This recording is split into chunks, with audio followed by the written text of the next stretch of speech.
Yeah, so there's one thing good that came out of this mess of a show with this parasite. Teachable moments. The Golden Bachelor and most dating shows give us examples that we can all learn from. And boy, did Gary come through for us.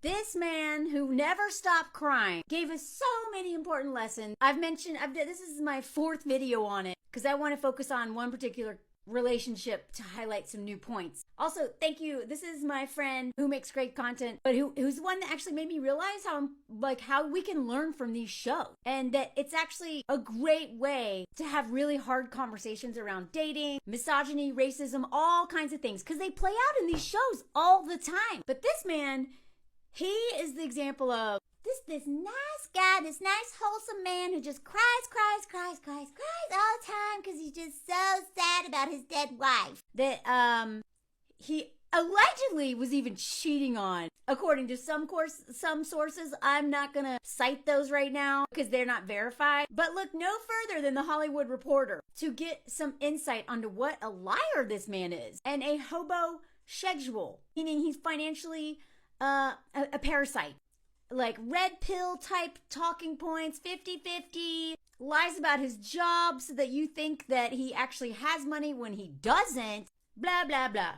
Go watch the other video. But one of the lessons he gifted us with is I live by this rule. Rejection is some sort of protection. Boy, did she dodge a bullet. Now, I have some theories as to why I think he rejected her, especially based on this new information that we have. But what makes me so mad about this is that I find her very relatable as somebody who I don't know what all of her trauma is, but she seems to have a lot of it. And she seems to have put up a wall for a lot of her life to protect herself from anyone else coming in and causing her an enormous amount of pain and harm. I get that.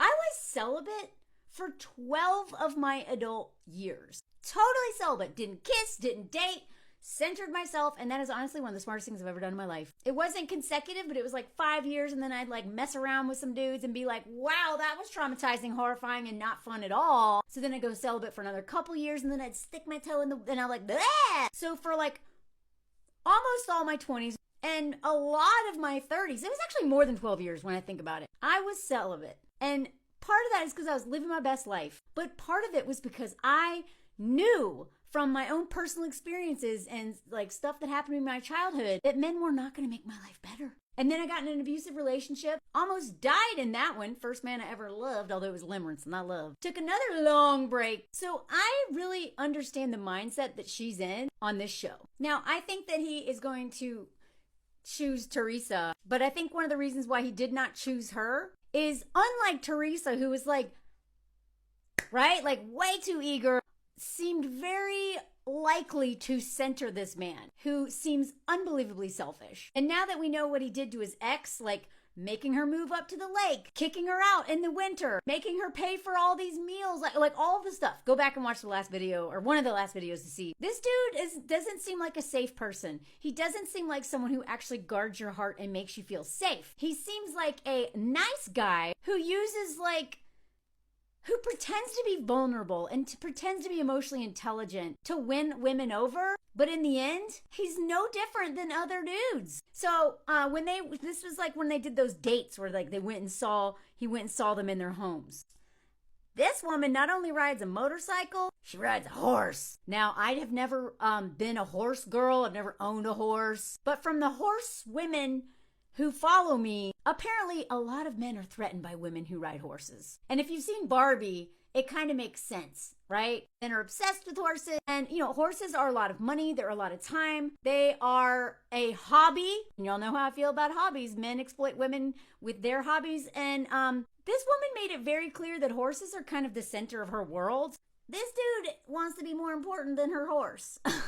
And that's not going to happen. I think he picked up on that right away. When he first got there, he's like, yeah, horse riding, a good talk with a pretty lady. And he did okay. This man seems to want someone kind of meek, someone who will follow him. And we know, based on what the Hollywood Reporter thing says, he also likes really skinny girls and dumped his last girlfriend because she gained 10 pounds. So a woman who rides a horse, who's really good at riding horses and probably made him feel stupid because she's better at it than, maybe he's not interested in that. Just speculating here. given the new information we all got in the last 24 hours about this insecure hobosexual vampire. And you know what? It seems like she was a little worried about introducing him to her horse world. My guess is she's had a lot of men be intimidated by her. As somebody who had a lot of men who wouldn't date me because I was a climber and who literally said, wow, like you're tougher than me. They hate it. It takes a very secure man, very confident man, not an insecure and cocky one, but a confident man to be with a woman that he knows is tougher than him. My husband loves that about me. But most men were like, whoa, that's so cool. You're cool. But they didn't want to date me. They never wanted to date me unless I had money, which I didn't really have. She was like, I was wondering if my lifestyle is going to be a turnoff. You had a reason to be worried about that. It is a turnoff for a lot of men, insecure men. And he's like, no, I'm completely comfortable with this. But when they got to talking about where they're going to spend time together, this is honestly, I've been wanting to make this video for a while. Because y'all know I talk about like not dating men who live somewhere else. Long distance relationships. Because selfish, entitled men will always expect you to do all the sacrificing. You to move. And we'll just figure it out, right? Oh, I'm not worried about that. We'll figure out the immigration. We'll figure out, how you're going to make money. How you're going to learn a whole new language. Like these men, they're just like, oh, we'll figure it out. So when they're talking about where they're going to hang out, he's all like, well, if I'm going to be with you, I'm going to spend a lot of time with you. I.e., I want you to move to the house that my dead wife bought, that I moved another girlfriend into a month after my wife died. So you're going to Iowa or wherever this dude lives. Like, that's what I'm saying. That's what I picked up on when I watched this weeks ago. And then this, I'm so happy she did this. She's like, well, I'm not going to lie. I want to be close to my sons. She wants to make sure her kids know that she's not like abandoning them for some dude. And she's like actually stressed about the reality of what happens if they end up together. And she should be.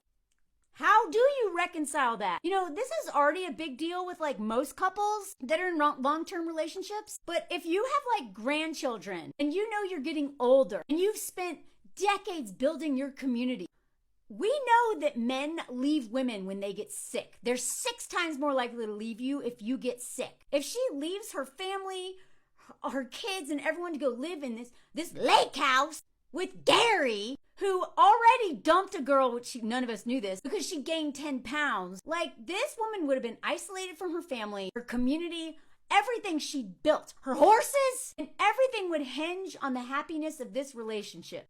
She's clearly nervous about that. Where Teresa, she was in like the fantasy, like, oh, but he's perfect. I've been waiting for him my whole life. Like, I'm sorry, but this is the kind of woman who would move to that lake house, drop her family, and end up like Carolyn from The Hollywood Reporter.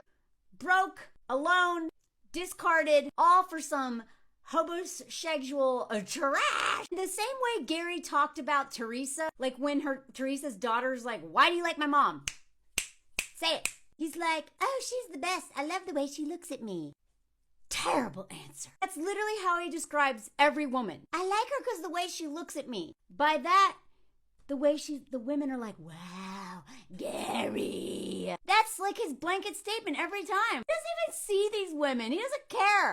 He's like, oh, the way she gives me that look. The thing that I hate about this is that this woman, she just wanted to feel safe. And every woman I know just wants that as the foundation. And so few men can provide that for us because they're so selfish and entitled. They're always looking out for themselves first. Unless they're truly love us, not just like having a woman. And if they're seriously deconstructing patriarchy, which tells them that they're better than us. So this poor woman is like, he makes me feel seen.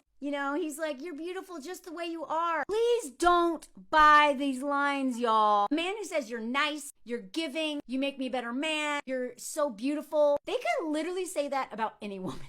These need to be specific to you. Her sons were like, hey, so you like another woman. So tell us, are you in love with our mom? This was his answer.